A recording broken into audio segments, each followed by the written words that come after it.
Bonjour à tous, je m'appelle Alain et je vais vous raconter quelques différences entre la Colombie et la France et quelques différences culturelles et spécifiquement entre Bogota versus Rennes.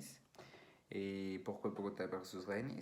Et c'est parce qu'il y a un ami qui est né à Bogota et actuellement vit dans Rennes.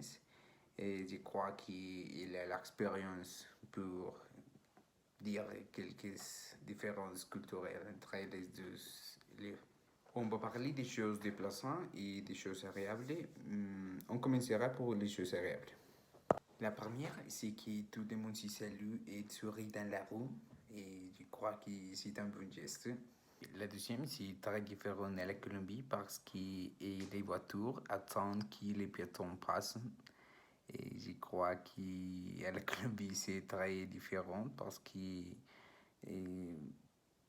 ce n'est pas comme respecter que les piétons, c'est les personnes plus importantes dans la rue.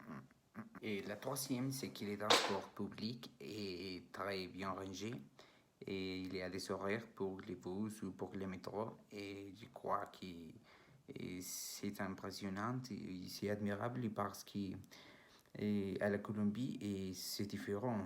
Peut-être que les bus n'y arrivent jamais, mais c'est vrai. Et pour les choses désagréables, par exemple, elle me dit que c'est difficile d'adapter à ce type de vie et avec des saisons.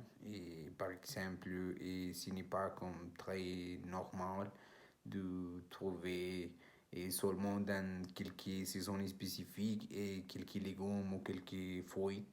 La deuxième, c'est s'adapter à la langue et parce qu'il me dit que, par exemple, les personnes vont t'aider avec ton prononciation ou avec les correctes formes d'utilisation de quelques mots. Non, c'est très différent. Par exemple, elle me dit que quelquefois elle ne prononce pas quelques mots corrects et les Français se disent comme pardon, qu'est-ce que tu as dit, qu'est-ce que tu parles ou quelque chose comme ça qui seulement parce qu'il ne prononce pas les mots aux mêmes manière que les Français. Mais je crois qu'ils sont très exigeants avec la prononciation de les Français et en général de l'utilisation de la langue.